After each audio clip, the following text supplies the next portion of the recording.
Fala, galerinha, tudo bem? Que Deus nos abençoe mais uma semaninha. Aqui é o professor Tiago. Vou resolver para vocês as questões da FAMERP 2023, tá? As questões de Química dos conhecimentos específicos, né? As questões dissertativas de Química. Espero que vocês gostem, beleza? Se não conhece, entra no canalzinho aí, beleza? Vamos lá. Canalzinho do YouTube, ó, Thiago Scores. Vamos lá. Ésteres são responsáveis pelo aroma natural de diversas frutas. O etanoato de butila, por exemplo, está presente em maçãs e bananas. Por essa propriedade, ésteres sintetizados em laboratório são utilizados como flavorizantes na indústria de alimentos e na farmacêutica. O etanoato de butila é obtido industrialmente a partir da reação de esterificação entre um ácido e um álcool, na presença de ácido sulfúrico como catalisador. Letra A. Escreva a fórmula molecular do etanoato de butila. Até aqui, muito tranquilinho, ó. Só completar os carboninhos, galera. Vamos lá, ó. Carbono, carbono, carbono, carbono, carbono, carbono. E completar os Hzinhos, ó.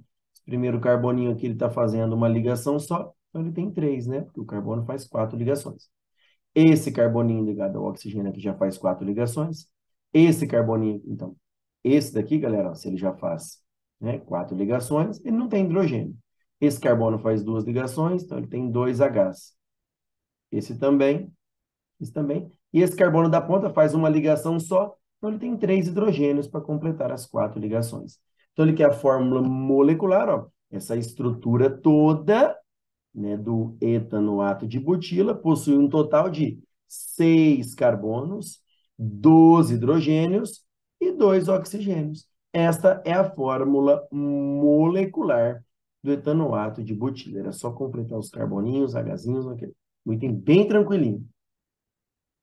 Bom, no mesmo item A, represente a fórmula estrutural do ácido carboxílico que seja, olha aqui lá, a fórmula do ácido carboxílico que seja isômero de função do etanato de butila e não apresente ramificações. Bom, para ser isômero, tem que ter a mesma fórmula molecular.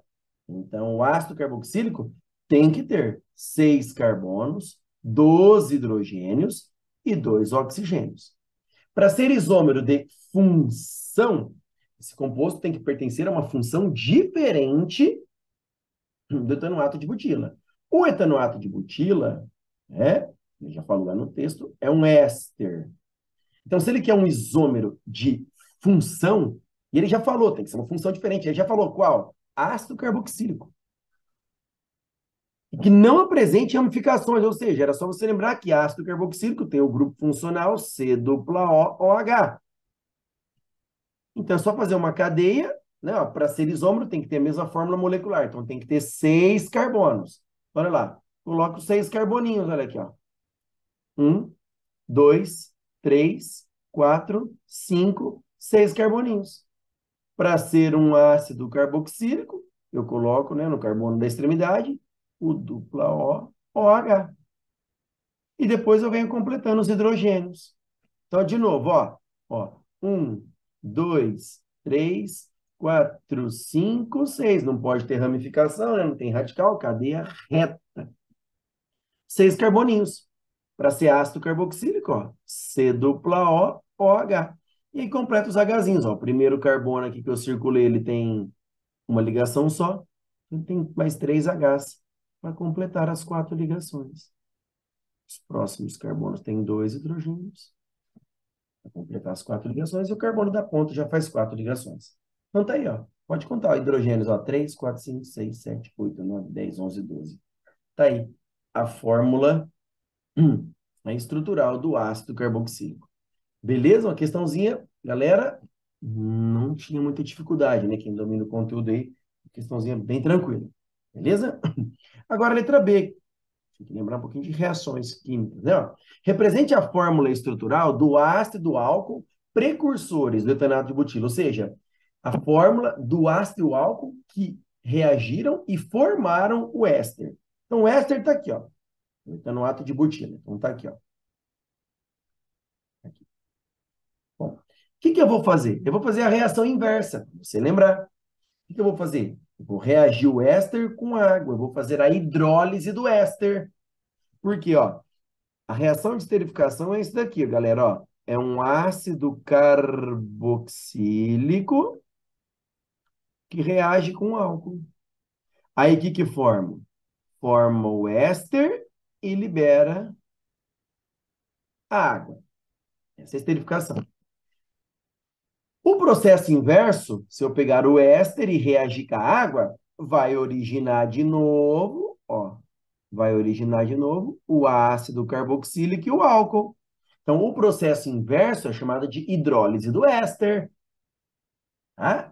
Água, lise quebra, quebra de um éster através da água. Ah, então vamos fazer a hidrólise do éster. Olha lá, a função éster, C dupla O, ela vai ser quebrada, então a ligação quebra aqui, ó. Água é HOH. O que que vai acontecer, galerinha? Ó, olha de vermelho ali, ó. Quebrou, não quebrou? Aqui, ó, quebrou. Então, o que que sobrou aqui, ó? Sobrou esse pedacinho, vou copiar ele, ó. Sobrou CH3, C dupla O e valência livre. Não tem que originar um ácido carboxílico e um álcool? Então, o OH da água entra, hora que quebra essa ligação, ele entra aqui nesse carboninho. Olha lá, ó. Aqui entra o OH, originando um ácido carboxílico. Mas, agora vou fazer de verde. Olha lá no éster, quando quebrou, sobrou esse pedacinho que eu copiei de vermelho. Agora, o outro pedacinho que sobrou do éster, sobrou isso daqui, ó. Sobrou esse pedação aqui, ó. Que é o O ligado a um CH2, CH2, CH2, CH3. Para ser um álcool, ó, que legal. O Hzinho da água entra aqui. Olha lá, entra o Hzinho, formando o álcool. Então, quebra a função éster, e aí forma um ácido e um álcool novamente. Beleza, galera? Então, ele quer lá a fórmula estrutural do ácido álcool. O ácido carboxílico é esse ácido aqui, com 2 carboninhos, prefixo et. Simples ligações entre carbonos an, ácido carboxílico, terminação oico. É o ácido etanóico, popularmente conhecido pelo nome de ácido acético, que é o principal componente do vinagre. Bom, já o álcool, ele não pede nomenclatura, estou só relembrando aqui com vocês. Ó, 4 carboninhos, prefixo but, ligações simples entre carbonos an, como tem OH, álcool, terminação ol. Como o OH está preso ao primeiro carbono, é o butan 1-ol. Beleza? Tá aí a fórmula do ácido e do álcool. Beleza, galera? Vamos lá, espero que vocês estejam entendendo. Próxima questãozinha, vamos lá.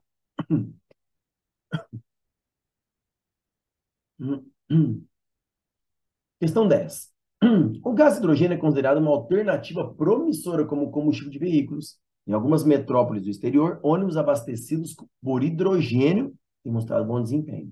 Além de ser pouco densa e apresentar uma relação energia por massa de combustível alta, podemos considerar o hidrogênio um combustível limpo, pois libera apenas vapor d'água.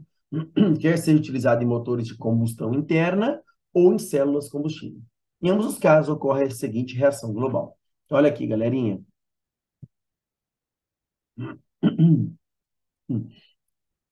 Galera, olha a reaçãozinha, ó.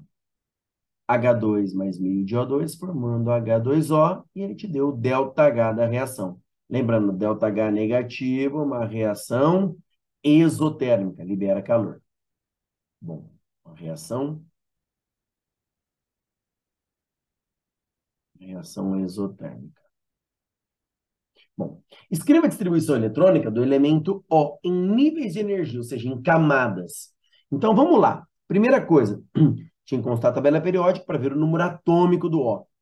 E, ó, número atômico 8 significa que ele tem 8 prótons e 8 elétrons. Então, vamos distribuir os 8 elétrons?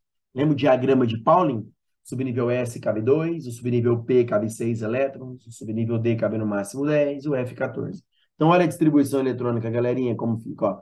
1s2, 2s2 e 2p4. Por quê, ó? 2 mais 2, 4, mais 4, 8. Deu um total de 8. Aqui é a camada K, LM. Camada M aqui, galera, nem precisou, né? Então, a distribuição em níveis de energia está aqui em azul, olha lá, ó. Tá aqui em azul. Na camada K, nós temos 2 elétrons, e na camada L, ó, 2 mais 4, 6. Então, a distribuição eletrônica em níveis de energia é essa daqui, ó. K igual a 2, L igual a 6. É o número de elétrons em cada camada.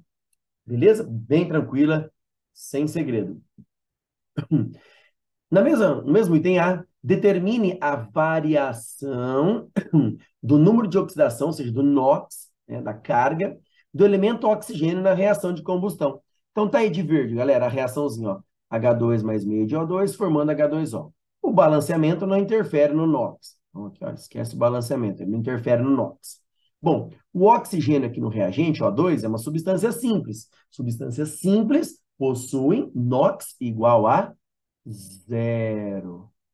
Agora, e o NOx do oxigênio lá no produto, na água? Vamos lembrar? Ó, o NOx do H, do hidrogênio, como é da família 1A, né? O NOx do H é mais 1. Como são 2 átomos de H, 2 vezes mais 1 gera um total de mais 2. A soma do NOx em uma molécula, como não é íon, né? Então, a soma é 0. Que número somado com mais 2 dá 0? Menos 2. Esse é o NOx do oxigênio no produto. Ou, para fazer direto, era só lembrar que o oxigênio é um elemento da família 6A, as regras de NOx, elementos da família 6A do lado direito da fórmula possuem NOx menos 2. Beleza? Então tá aí. Qual foi a variação? Olha, ele foi de 0 para menos 2. Qual foi a variação do NOx? Quantas casas o NOx variou? Ó, 0. Quantas casas eu vou andar para chegar no menos 2? 0. Menos 1, menos 2. 2. Então, a variação do NOx é 2. Essa é a resposta. A variação do NOx é 2. Beleza, galera? Tinha que lembrar de NOx. Questãozinha assim, tranquila, sabendo o conceito de NOx. Letra B. Determina a energia liberada na reação entre 200 gramas de O2 e 20 gramas de H2. Então, tá aqui a reação. H2 mais meio de O2 formando água e o ΔH da reação. Bom, então olha o que ele colocou. Ele vai colocar 20 gramas de H2, 200 gramas de O2. Ele quer saber qual é a energia liberada. Então, já coloquei aqui, ó. São liberados X quilojoules de energia. Bom, grama em cima, grama embaixo. Grama em cima, grama embaixo. Quilojoule em cima, quilojoule embaixo. Eu gosto de trabalhar sempre com as mesmas unidades. Quem não está craque ainda em estequiometria, trabalha sempre com as mesmas unidades para ficar mais fácil o exercício. Bom, beleza. Agora, a parte de baixo, olha o H2 lá, galera. Agora a parte de baixo, ó, vou completar em roxo, ó. Quanto que eu tenho de H2? 1 mol. Só que eu tenho que transformar esse 1 mol em gramas. Então, eu preciso da massa molar. Você ia consultar a tabela, você vê que a massa molar do H é 1.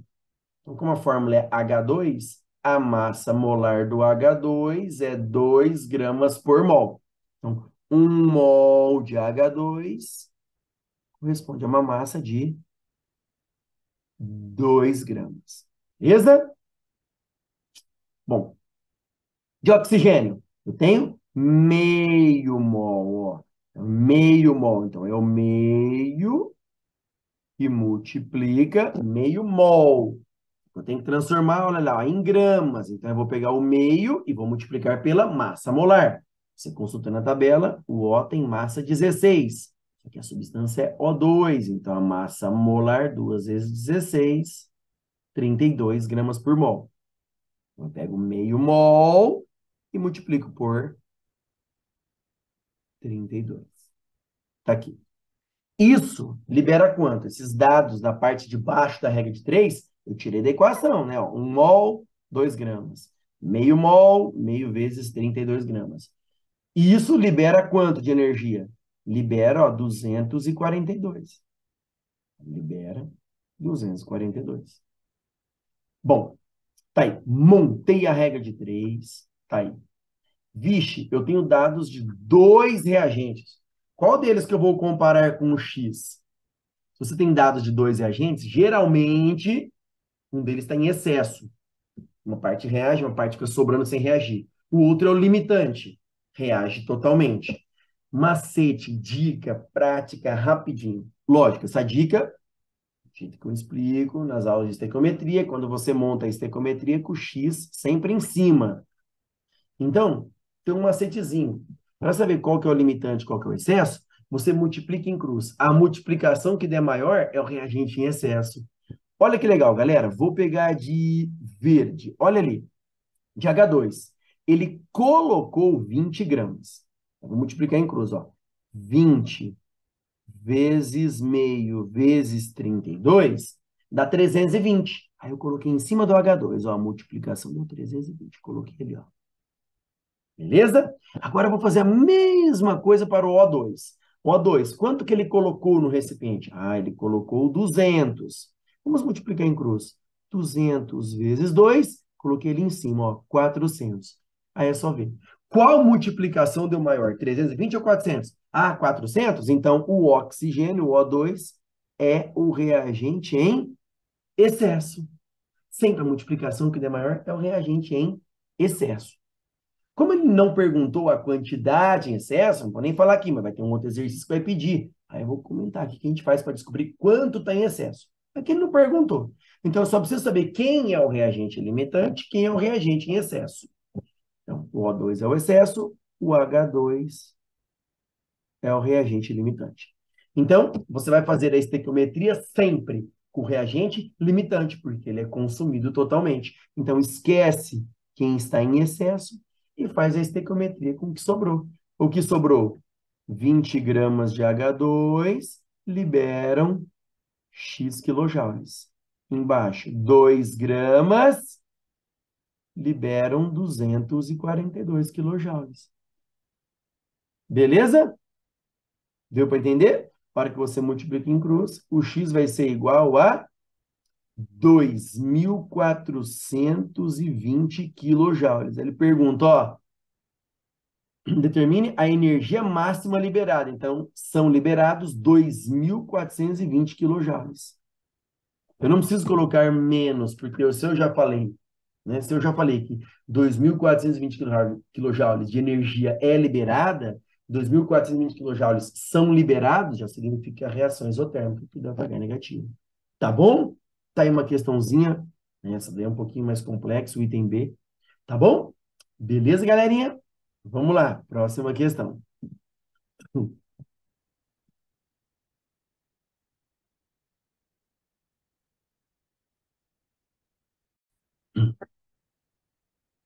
Questão número 11. Cloreto de potássio e cloreto de cálcio são exemplos de eletrólitos cujas soluções são muito empregadas em laboratórios de ensino e pesquisa.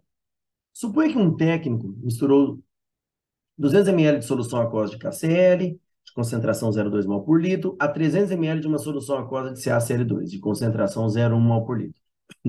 E que a solução final apresentou 500 ml de volume. Coloque os íons.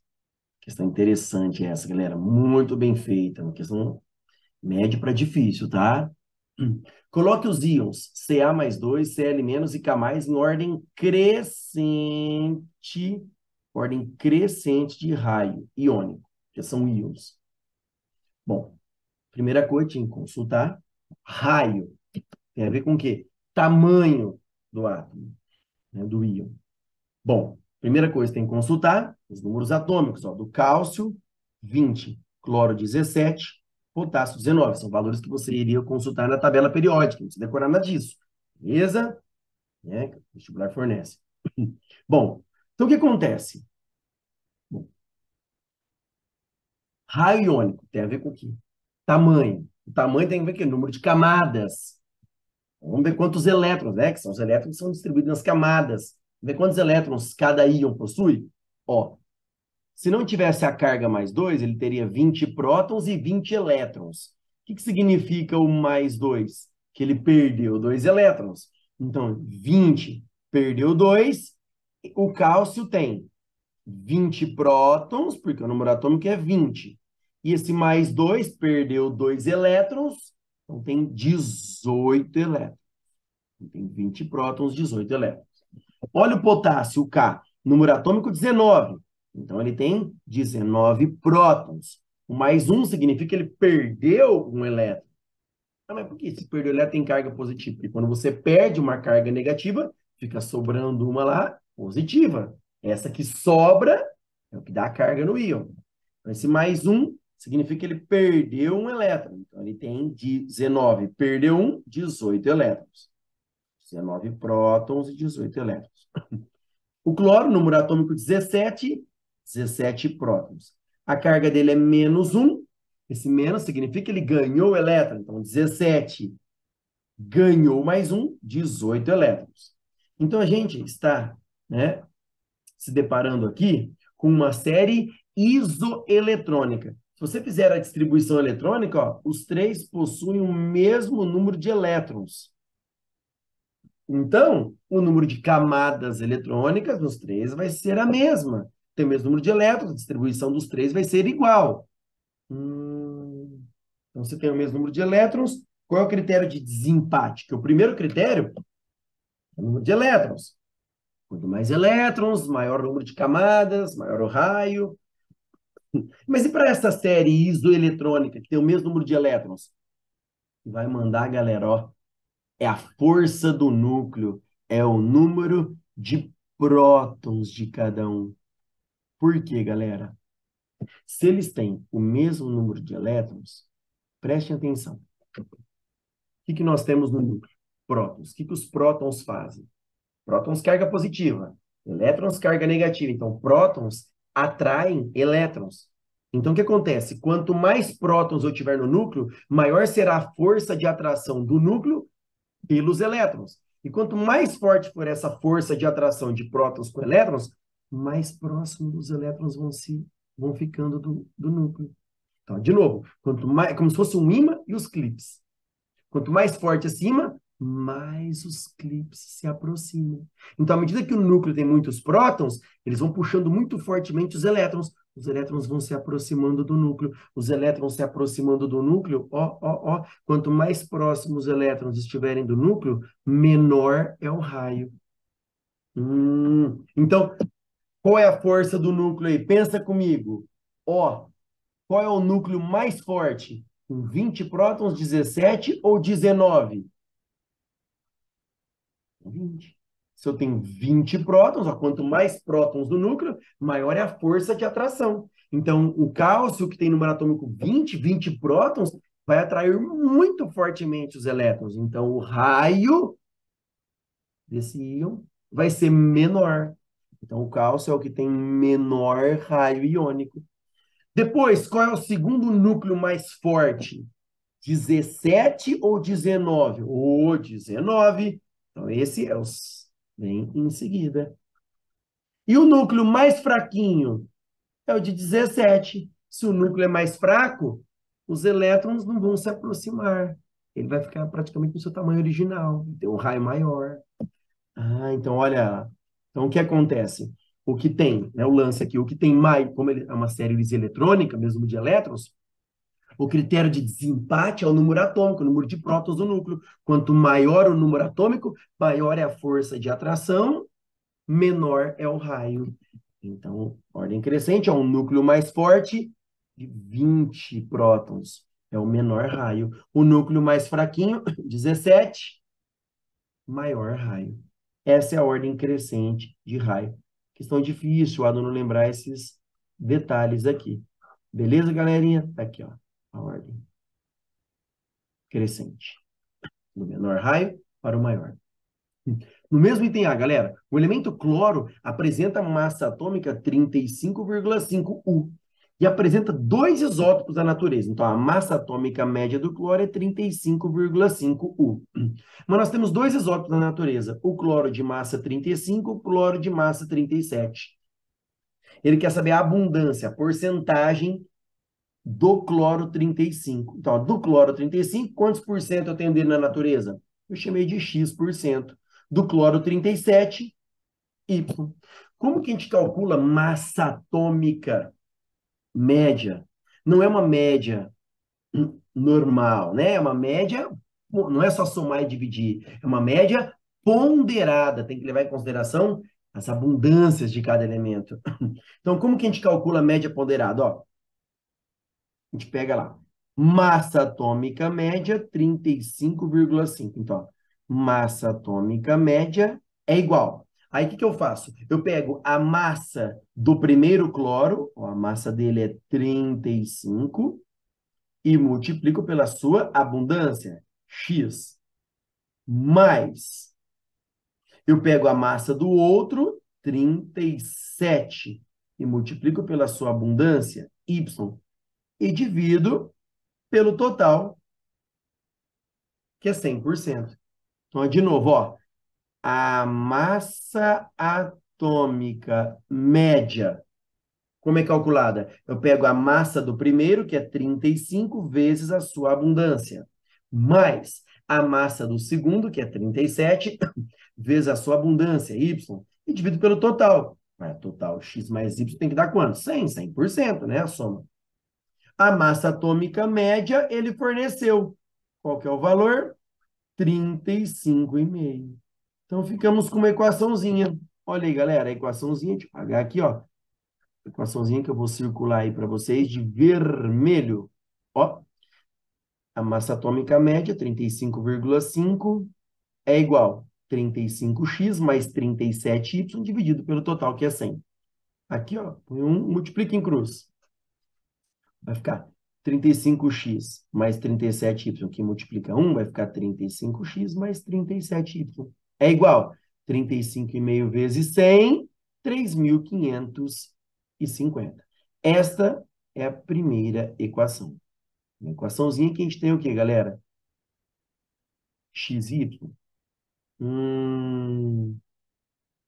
Uma equaçãozinha com duas incógnitas, eu tenho que ter uma outra equação para isolar uma incógnita em uma equação e substituir na outra. Duas incógnitas, x, y, e aí? É outra equação. Qual seria outra equação? Ó, x, y não são as porcentagens? Você somar as abundâncias, sempre. A soma tem que ser quanto? 100%. Então, a outra equaçãozinha, que era difícil o aluno enxergar, ó, x mais y igual a 100. Esta é a equação número 2. Agora isola o x ou o y, né? Coloquei em uma das equações e substitui na outra. Eu vou isolar na segunda, que é mais fácil, mais simples, ó. X mais y é igual a 100, isolando o x, x é igual a 100 menos y. Isolei o x? Isolei. Vamos substituir na primeira, ó, a primeira equação, ó, 35x mais 37y é 3.550. Vamos substituir o x por quanto? Olha lá, o x, ó, não é 100 menos y? Então, substituindo ó, o x, eu vou substituir por 100 menos y. Então, vamos lá, de verde, substituindo. Olha lá, 35 vezes o x. Qual é o valor do x? Ó, substituir por 100 menos y. Mais 37y é igual a 3.550. Agora, a gente tem uma equação com uma incógnita só, que é o y. Ó. 35 vezes 100, 3.500. Menos 35 vezes y, 35y. Mais 37y igual a 3.550. Ó, menos 35y com mais 37y dá 2y. É igual a 3.550. Jogo 3.500 para cá, ó, fica menos 3.500. Dá 50. Y igual a 50 dividido por 2, 25. O y, se você olhar ali, galera, ó, o y é a abundância do cloro 37. A pergunta do exercício é a abundância do cloro 35. Pô, se o y deu 25, a soma de x e y tem que dar 100? Então, o x, a abundância dele, 75. Então, a abundância do cloro de massa 35, a abundância dele é de 75%. Beleza, galera? Vamos lá, questãozinha difícil, beleza? Item B. Calcule a concentração em mol por litro de cálcio e cloro na solução final. Galera, é uma mistura de soluções. Então, presta atenção. Olha ali de vermelho. Ele misturou. Ele falou no enunciado, ó, misturou 200 ml de uma solução de KCl. Então, 200 ml de uma solução de KCl, concentração 0,2 mol por litro. Bom, ele misturou com 300 ml de uma solução de CaCl2, 0,1 mol por litro. A pergunta, ó, ele misturou a solução, ele dá os valores de KCl e CaCl2. Aí a pergunta do exercício é, calcule a concentração de íon. Não é de KCl nem de CaCl2. A concentração que ele pede é do íon. Muito cuidado. Falou concentração de íons. Fiquem atentos. Por quê? Olha lá de vermelho. Ele deu a concentração do KCl, 0,2 mol por litro. Então, a primeira coisa antes de fazer os cálculos aí é ver a concentração. O KCl é um sal. Ele origina o quê? Quando joga em água. Tem que fazer a dissociação. Libera o quê? K mais Cl menos. A proporção 1 KCl, 1 K mais, 1 Cl menos. Como a proporção é de 1 para 1, se a concentração de KCl é 0,2 mol por litro, de K mais, do íon K mais, é 0,2 mol por litro, que a proporção é de 1 para 1 para 1. E a concentração de Cl menos também 0,2 mol por litro. Beleza? Achar a concentração dos íons. Beleza? Bom, e do CaCl2? Olha lá. O que acontece com o CaCl2 quando você joga em água? Dissocia, libera o Ca, família 2A, carga mais 2, e o íon cloreto, que é o Cl-. Ó, 1Ca, 1Ca. 2 cloros, então vai liberar 2 íons Cl-. Se a concentração, ó, a proporção é de 1 para 1 para 2. Então, se a concentração do CaCl2 é 0,1, ó, de Ca, como a proporção é de 1 para 1, de Ca vai também ser 0,1. De Cl-, ó, a proporção é de 1 para 2. Se a concentração do Ca é 0,1, do Cl- vai ser o dobro, 0,2. Ah, beleza? Então eu preciso da concentração dos íons de cada solução. Bom, feito isso, vamos lá, de azul. Olha a pergunta. Ele quer saber a concentração de Ca mais 2 e Cl- na solução final. Então, se é uma mistura de soluções, olha lá, galera, onde não tem reação química, né? Por quê? Se você pegar KCl mais CaCl2, se você montar a reação, ó, K mais com Cl- vai formar KCl de novo. Cl- com Ca mais 2 vai formar CaCl2, vão formar as mesmas substâncias. Então, não tem reação química. Então, eu posso fazer pela formulinha. Né? O que é a mistura de solução? Como que eu faço? Eu pego a concentração em mol por litro vezes o volume da primeira solução, mais a concentração em mol por litro vezes o volume da segunda solução. Isso é igual a concentração em mol por litro vezes o volume da solução final. Beleza? Se você lembrou a formulinha, olha lá. Como ele quer saber só de cálcio, fique esperto. Quanto vale a concentração de cálcio na solução 1, que é a primeira solução? Ó, vou apagar tudo aqui agora. É mais fácil de você visualizar.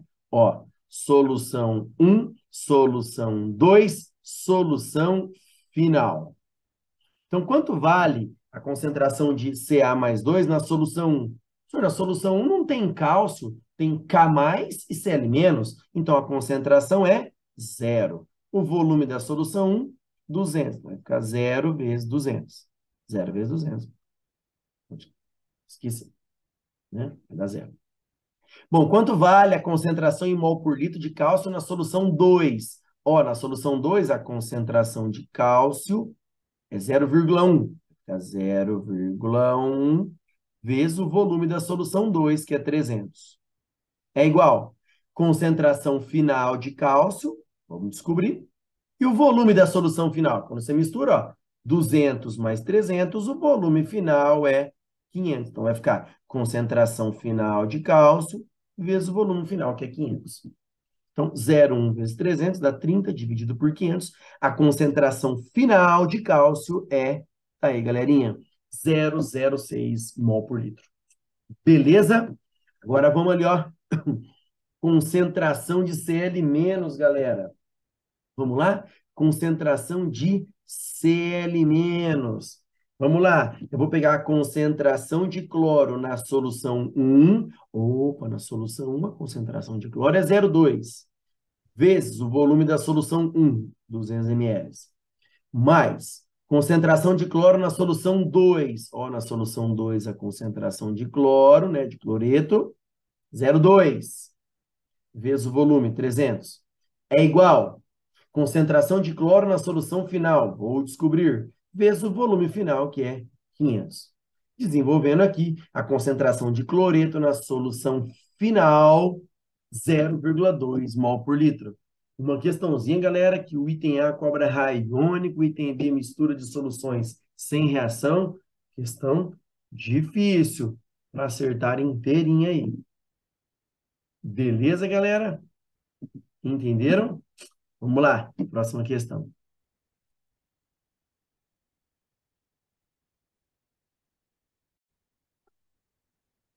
Questão 12. Atualmente, os carros apresentam uma série de dispositivos de segurança contra acidentes e danos, sendo um dos mais notáveis os airbags, que são bolsas de ar que se enchem quase que instantaneamente, em caso de colisão ou desaceleração brusca. O funcionamento do airbag é iniciado quando um sensor detecta uma desaceleração brusca e aciona um faiscador, que detona a azida de sódio, que prontamente se decompõe, gerando gás nitrogênio. Os sistemas também apresentam óxido férrico para reagir com o metal sódio gerado, evitando a presença de componentes cáusticos no interior do airbag. A reação global desse processo é representada pela equação. Se você observar, galera, a equação já está balanceada, né? Ó, os coeficientes da equação. A equação já está balanceada. Considere que o airbag do volante de determinado veículo possui 65,6 litros de volume quando inflado, e que a constante universal dos gases seja 0,082 atm. Ó, constante universal dos gases, quem já assistiu uma aulinha de gases aí, é o R, né? E cuidado, ó, obedeça na formulinha, né? Qual é a fórmula que tem a constante universal dos gases, né? É o PV nRT. Né? Ah, mas quais são as unidades da pressão, temperatura? É só obedecer as unidades que estão no R. Ó, pressão em atm, volume em litros, N número de mol e temperatura em Kelvin. Vamos lá. Item A. Quantas substâncias simples e quantas substâncias compostas estão representadas na equação da reação global? Substâncias simples formadas por um único elemento. Substâncias compostas formadas por dois ou mais elementos. Então, olha a equação global, ó. NaN3 é formada por dois elementos. Substância composta. Fe2O3, ó, Fe e O, dois elementos, substância composta. Na2O, tem o elemento Na e o elemento O, substância composta. Fe, formada por um único elemento, substância simples. N2, só tem o elemento nitrogênio, substância simples. Então, nós temos, olha lá embaixo, ó, duas substâncias simples, Fe e N2, três substâncias compostas, NaN3, Fe2O3, Na2O. Questãozinha bem tranquila essa daqui, beleza? Bom, no mesmo item, olha a pergunta. No item A. Calcule a quantidade de matéria. Quantidade de matéria é o número de mol. De gás, ou seja, qual a quantidade de gás necessária para encher o airbag de 65,6 litros a 27 graus Celsius, com pressão de 1,2. Pô, qual é a formulinha que trabalha com pressão, volume, temperatura e constante universal dos gases? PV-nRT. Bom, a pressão, já deu, 1,2. Volume em litros, está pronto, 65,6. N, vamos descobrir. R, que é a constante universal, 0,082. E a temperatura, cuidado, olha lá o R, ó, a temperatura tem que ser em Kelvin. A temperatura aqui, 27, está em graus Celsius. Como que a gente transforma em Kelvin? Soma 273. Temperatura 300 Kelvin. Só desenvolver a formulinha, isolar o N, que vai dar 3,2 mol. Item A, galera, sem segredo algum. Beleza? Bem tranquilo. O item B, um pouquinho mais difícil. Vamos lá? Determine a massa mínima de azida de sódio, eu já vou lá embaixo da azida de sódio e coloco X gramas, ele quer saber qual é a massa, necessária para produzir 126 gramas de gás nitrogênio. Ó, o gás nitrogênio aqui, ó. Então, vou lá embaixo dele e coloco 126 gramas. Em um sistema que contém 100 gramas de Fe2O3. Vou lá e coloco 100 gramas de Fe2O3. No mesmo item, determine a massa de excesso de óxido férrico. Ele já deu uma dica. Algumas perguntas, mas ó. A massa em excesso de óxido férrico, ou seja, ele falou que o óxido férrico está em excesso. Quando você tem dados de dois reagentes, geralmente um deles está em excesso. Ele falou, o Fe2O3 está em excesso. Então, o outro, o ácido de sódio, o NaN3, é o reagente limitante. Reagente limitante é aquele que reage totalmente. Na hora que ele acaba, a reação para. Reagente em excesso é aquele que uma parte reage, uma parte fica sobrando sem reagir, está em excesso. Bom, vamos trabalhar com a mesma unidade? Grama em cima, grama embaixo. Grama embaixo de grama. Ó. Grama embaixo de grama. Beleza. Então, nós temos X gramas de NaN3, 100 gramas de Fe2O3 e 126 gramas de N2. Bom, embaixo, vamos trabalhar com gramas. Então, quanto que a gente tem de NaN3? 6 mols. Ah, mas quanto vale isso em gramas? 6 mols é 6 vezes a massa de 1 mol. Ah, qual é a massa de 1 mol? A massa molar. Qual é a massa molar do NaN3? Olha lá no enunciado, ó. Estou circulando de verde ali, ó. Massa molar, 65 gramas por mol. Então, cada mol, 65 gramas. Como temos na equação 6 mols, massa de 6 vezes 65. Bom, do Fe2O3, a massa molar, 160 gramas. Enunciado. Como eu tenho 1 mol, 1 vezes 160. E do gás nitrogênio, a massa molar, que o exercício forneceu no enunciado, 28. Como nós temos, galera? 9 mols, 9 vezes 28. Bom, mas aí para eu calcular essa massa de ácido de sódio, eu vou, ó, sempre. O cálculo estequiométrico deve ser sempre feito com reagente limitante. Então, eu vou desconsidera o reagente em excesso para responder a primeira parte do exercício. Que ele quer saber qual é a massa de ácido de sódio, X, necessária para produzir 126 gramas de gás nitrogênio. Então, ficou X gramas. Olha lá, a estequiometria que sobrou ali para resolver a primeira parte. X gramas está para 126. Embaixo, 6 vezes 65 está para 9 vezes 28. Multiplica em cruz. X é igual a 195 gramas de... Opa, N2 não, a pergunta é a massa de NaN3. Ó, o X está embaixo do NaN3. Então, 195 gramas de NaN3, que é a azida de sódio. Sólida. Beleza? Tá aqui. Prontinho. Depois do mesmo item, determina a massa de excesso, ou seja, quanto sobrou de Fe2O3 sem reagir nas mesmas condições. Vamos ali para a parte que está em roxo. Galera, olha lá. Nós temos os produtos da equação. Aqui não me interessa agora. O que me interessa é a proporção de NaN3 com Fe2O3. Bom, qual foi a massa de NaN3 que reagiu? Lembrando que o NaN3 é o reagente limitante. Então, vai reagir tudo, vão reagir 195 gramas, que a gente descobriu aqui. De Fe2O3. O Fe2O3 é o reagente em excesso. Quanto que ele colocou de Fe2O3, galera? 100. Mas não vai reagir tudo. Ah, mas quanto vai reagir de Fe2O3? Não sei, então, no lugar desse 100, vamos descobrir? Vou riscar isso, vou chamar de Y. Vamos descobrir quanto vai reagir? Y. Embaixo, grama em cima, grama embaixo, né? Ó, grama em cima, grama embaixo. Vamos trabalhar as massas molares. Então, vamos lá. Do NaN3, a massa molar é 65, temos 6 mols, 6 vezes isso. De Fe2O3, a massa molar é 160, que o exercício forneceu no enunciado, ó. 160. Como tem um mol só, 1 vezes 160. Bom, multiplicando em cruz aqui, né?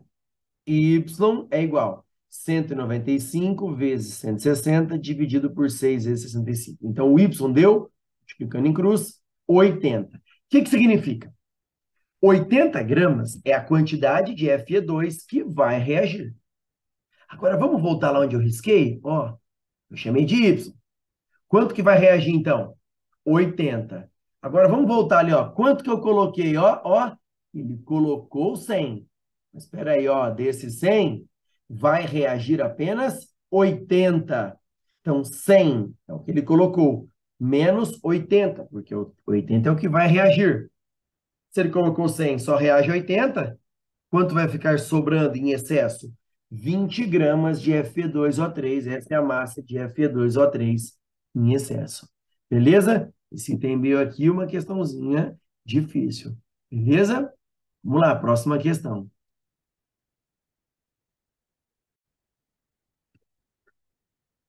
Questão 13. Pilhas são dispositivos em que, a partir de uma reação de óxido-redução espontânea, gera-se corrente elétrica. Uma montagem didática de uma pilha envolve duas semicélulas eletroquímicas, cada uma contendo um eletrodo metálico imerso em uma solução aquosa de seu respectivo cátion. Ou seja, do lado esquerdo, por exemplo, aqui nós temos o ferro, é uma lâmina de ferro mergulhada em uma solução contendo o íon Fe+2. Então, a solução contém Fe+2. Do lado direito, nós temos uma lâmina de chumbo, Pb, mergulhada em uma solução de chumbo do cátion Pb+2.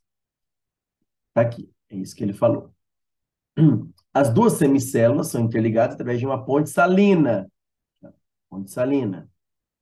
que permite a condução iônica, ou seja, passagem de íons, e por um condutor metálico que possibilita a condução eletrônica. Então, na ponte salina, vai ocorrer aqui a migração, ó, aqui ó, de um lado para o outro, vai ocorrer a migração de íons. E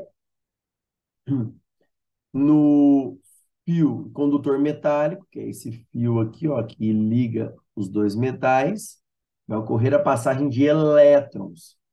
Vai gerar corrente elétrica. Bom, o que ele pergunta? Como mostra a figura? Tá aí. Gente, só uma observação. Ele deu para a gente, olha lá, ele deu para a gente os potenciais de redução, né? Potenciais em volts. Bom, então, o potencial de redução do ferro, ó, o ferro indo de +2 para 0, e o Pb de +2 para 0, ele deu os potenciais de redução, cada um. Então, tá aqui. O que eu já faço, galera? Eu já inverto o sinal, a gente ter o potencial de oxidação. Então, se o de redução do ferro é menos 0,44, o de oxidação é mais 0,44. É só inverter o sinal. Se o de redução do chumbo é menos 0,13, o de oxidação é mais 0,13. Beleza? Bom, então, nessa pilha, antes de eu começar a ler qualquer coisa aqui, você já sabe o seguinte. Pelos potenciais, dá para você saber quem oxida e quem reduz. Então, olhem lá. Os potenciais, galera. Olha os potenciais de oxidação. Quem é o elemento que tem maior potencial de oxidação? Ó, 0,44 ou 0,13? 0,44. Quem é que tem o potencial de oxidação 0,44?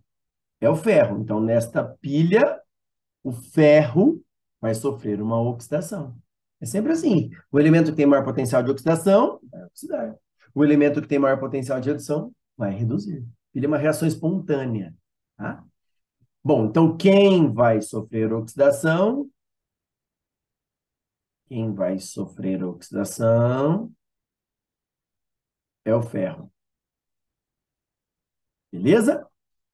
Tá. Já quem é o elemento que vai sofrer redução? Ó, quem é o elemento que tem maior, quem é o maior potencial de redução? Menos 0,44 ou menos 0,13? Qual é mais próximo do zero? Menos 0,13.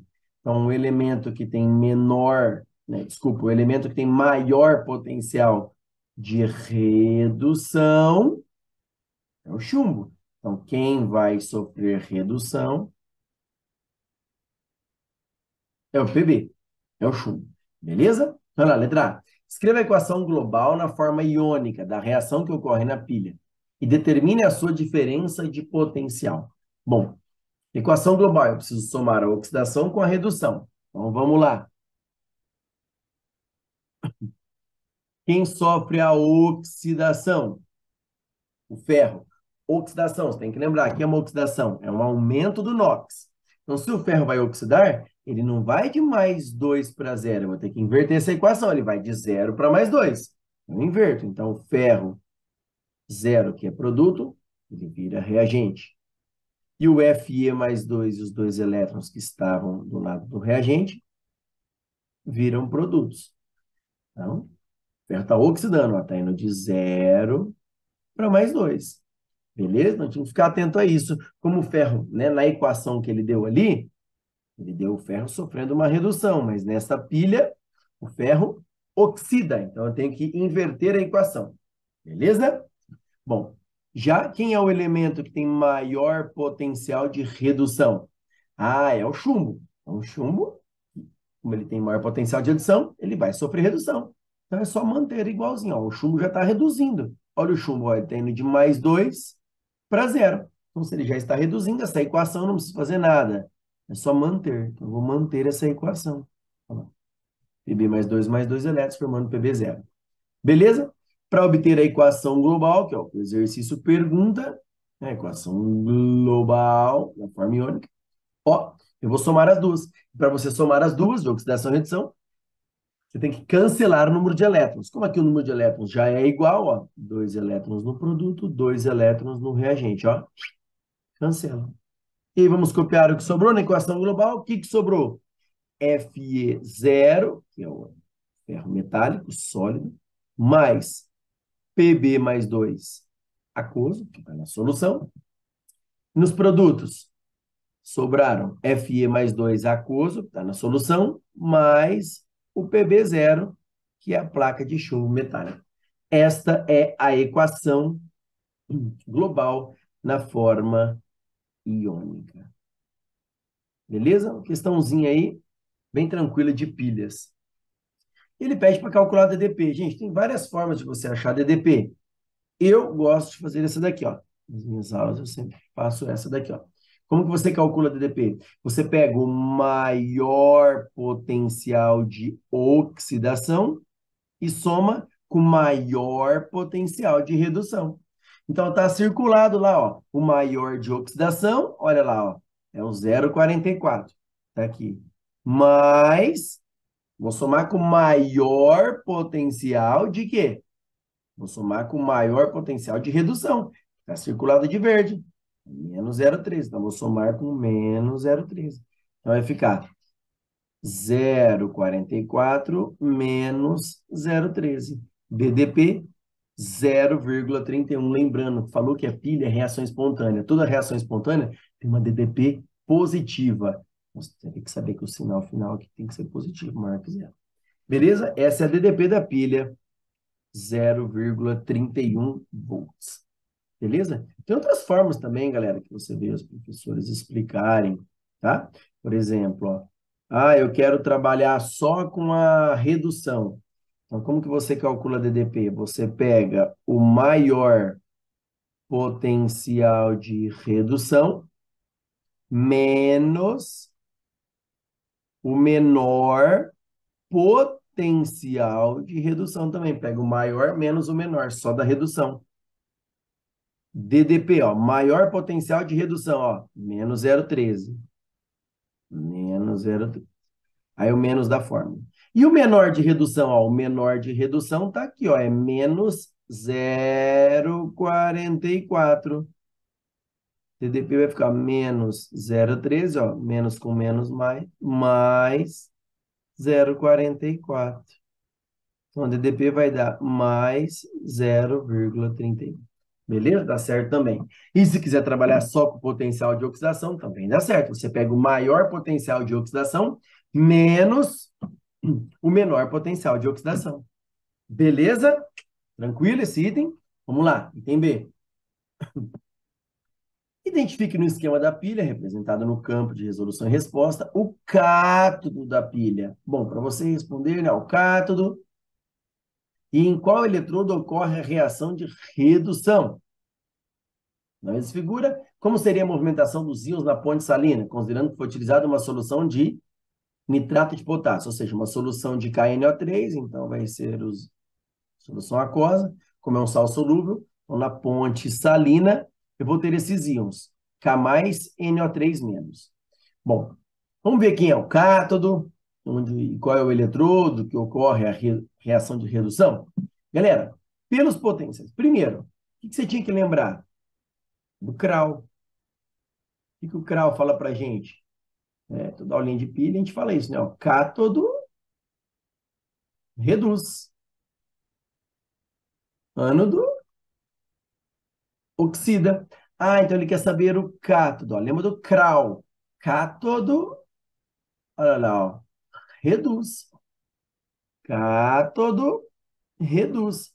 Ah, então o eletrodo que sofre redução é o cátodo dessa pilha. Ah, mas quem sofre redução? Olha lá, gente, é só olhar os potenciais, olha lá.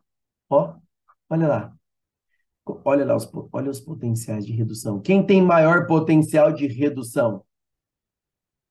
O PB. Ah, então se o PB tem maior potencial de redução, nós sabemos que o PB vai sofrer redução.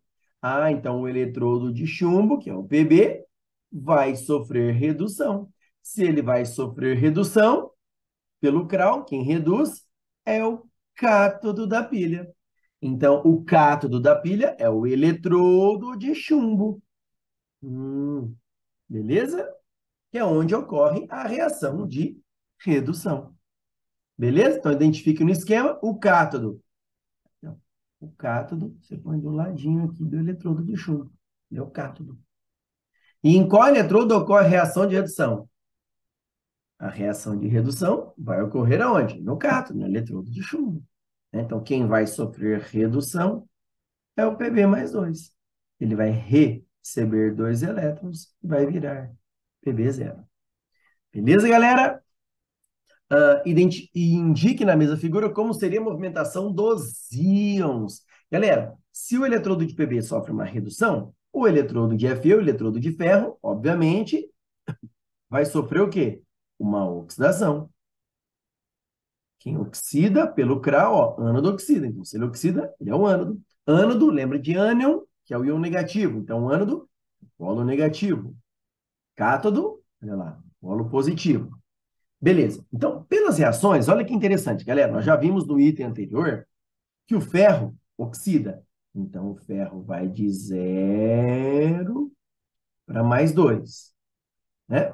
Então, o que acontece com o ferro? O ferro 0 é o sólido, é a placa. O Fe mais 2 é aquoso, está na solução. Então, o que vai acontecendo? O Fe sólido, ele vai sofrendo desgaste, ele vai reagindo. Então, o eletrodo, ó, ele vai corroendo, vai ocorrendo uma diminuição de massa.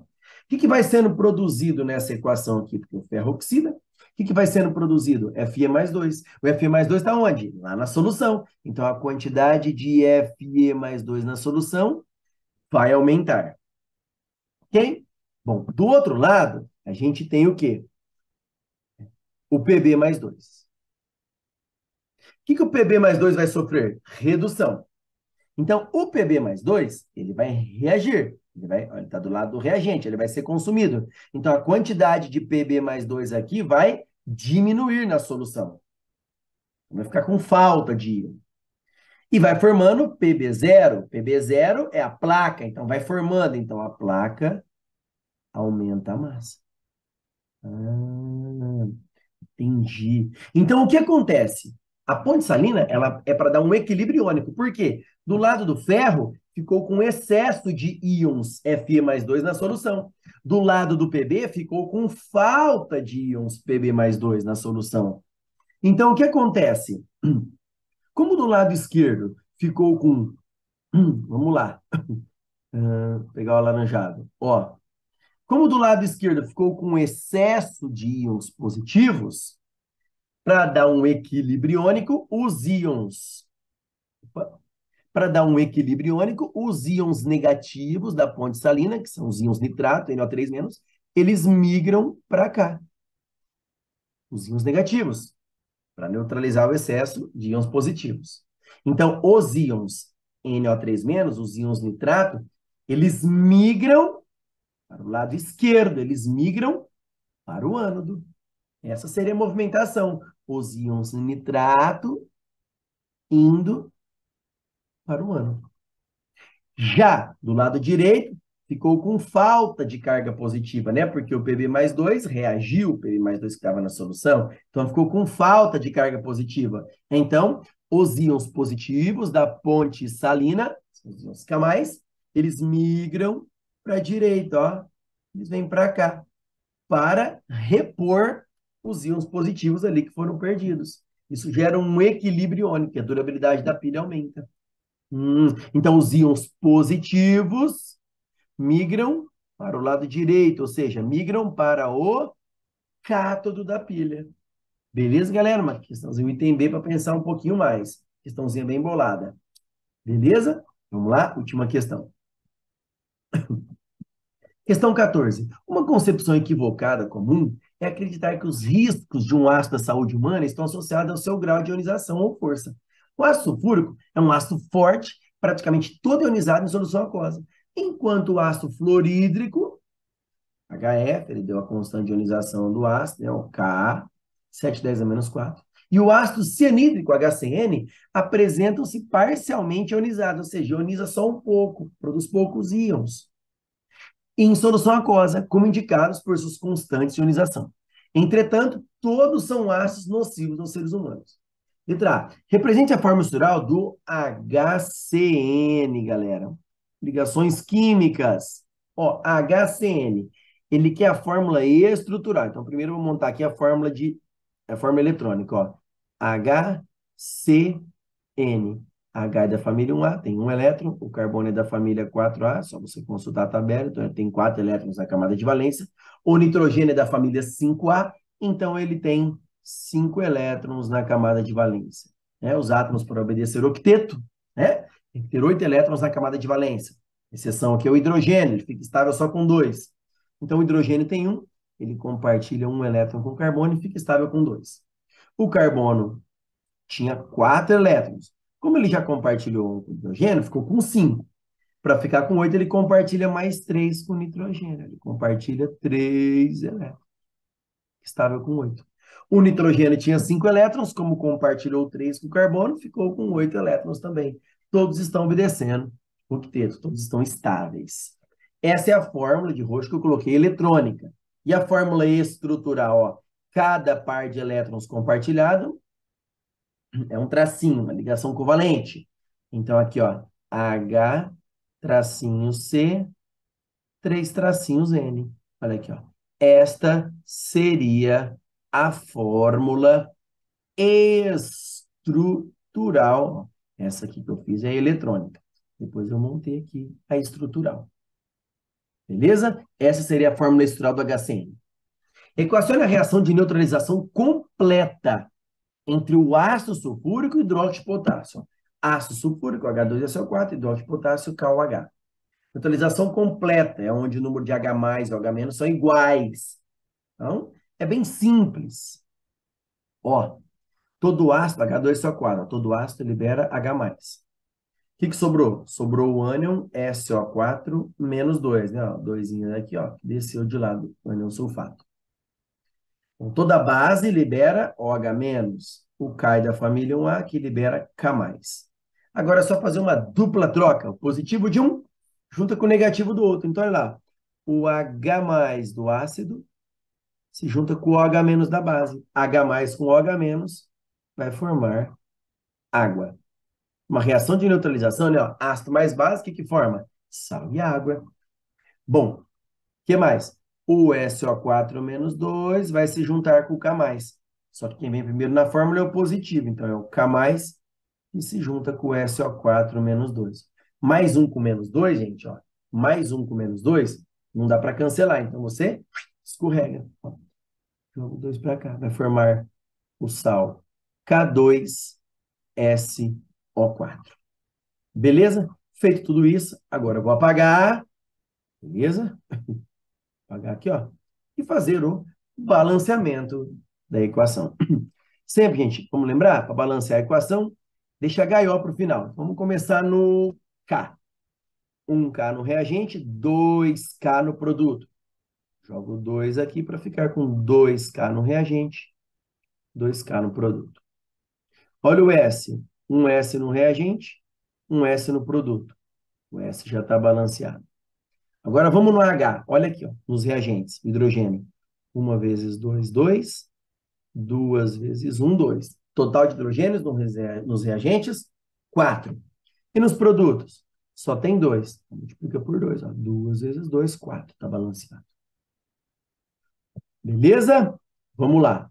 Esses números do balanceamento aqui, os coeficientes 1, é opcional, tá? Não precisa colocar. Vamos ver o O.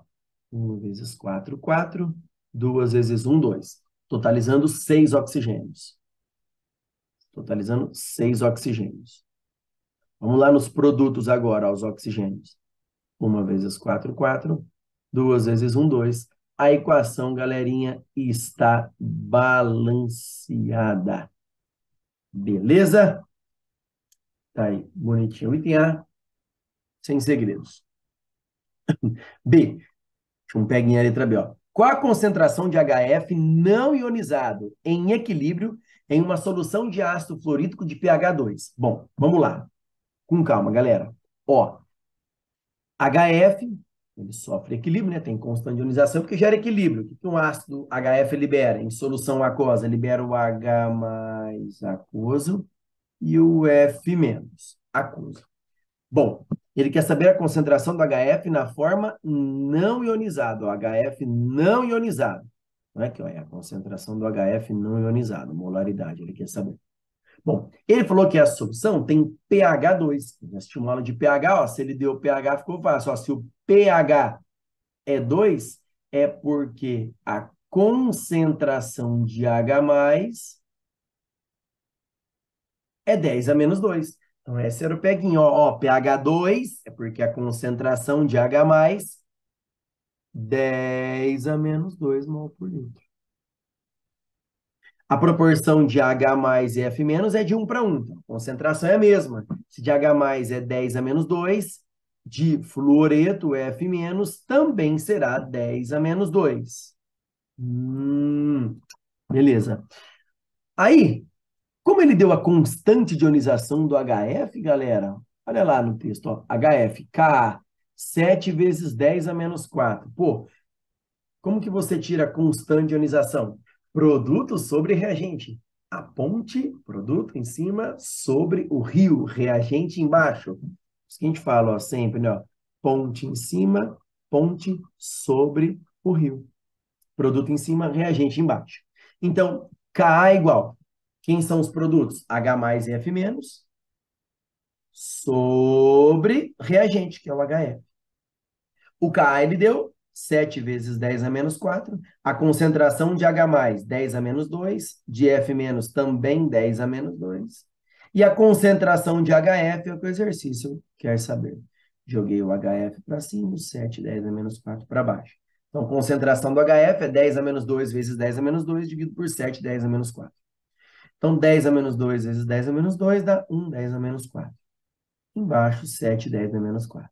Ó, 10 a menos 4 com 10 a menos 4 cancela.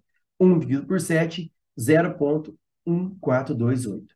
Como essa casa aqui é 8, esse 2 aqui eu aproximei para 3. Então, concentração do HF é aproximadamente 0,143 mol por litro.